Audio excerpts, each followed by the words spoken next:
Hi everyone, please help my channel with a like and subscribe. We are covering the Ultimates issue number 1, so we open up here with the aftermath of the recent destruction of Stark Tower. The Maker has been trapped in the city by Howard Stark with the help of Doom. Unfortunately, the Maker will only be trapped for 2 years.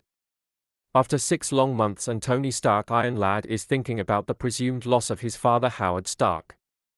For anyone out there that has lost a parent, a friend, a loved one, a day can feel like an eternity. During such an awful time in Tony's life, he is still pressing forward. Losing someone you love fills you with fear. Just remember, there is no courage without fear.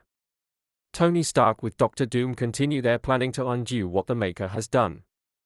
There is strength in numbers, so Doom and Iron Lad have sought out the help of other superheroes in hopes to tip the balance of power. So far, Doom and Iron Lad have rescued Steve Rogers' Captain America from the ice, a severely wounded Thor, and Sif. Thor's wound was caused by a magical blade, so healing is proving to be a challenge. Only 18 months remain before the Maker is released. Time works differently in the city in which the Maker is trapped, so the Maker has thousands of years to plan a mode of attack. An off-the-book Stain Stark corporate satellite is being used as Stark and Doom's base of operations. Doom and Iron Lad have put together a plan to use the Immortus engine. The Immortus engine allows for time travel. The plan is locate everyone that was supposed to become a superhero that never did. Next, filling Iron Lad's orbs with data or anything else that person may need to fulfill their destiny, and send the orbs 6 months into the past. The results of the plan would be immediate, since Tony and Doom are in the present. This plan didn't come without its challenges. Both Doom and Iron Lad pushed past their limits and performed specific calculation and computation to ensure the plan goes without a hitch. Tony Stark didn't eat or sleep for 6 days, but instead had his suit directly put Stark's proprietary stimulants directly into his bloodstream. On the day Iron Lad is going to enact the plan, Steve Rogers says this plan will never work. Captain America believes revolutions don't start in a lab. Tony Stark sends the orbs back in time. The results are in. Unfortunately, Steve Rogers was right. The plan that took 6 months to make failed, resulting in even more homeward. After analyzing the results, Doom realized not only did the plan fail, but things are even worse now. There was silver lining, 1 to 2 orbs were successful. Next, we pick up with Henry Pym, also known as Hank Pym, and Janet Van Dyne. They are in pest control uniforms meeting a restaurant owner outside. The restaurant owner, scared a customer will be scared off with sight of pest control, he rushes both Hank and Janet inside the basement to take care of his problem. The owner expresses that he wants whatever pest inside eradicated while inside the basement. Janet tells Hank that he has seemed distant for months. She also talks to Hank about his recurring nightmares. Hank expresses that there has to be more to life than being a pest exterminator.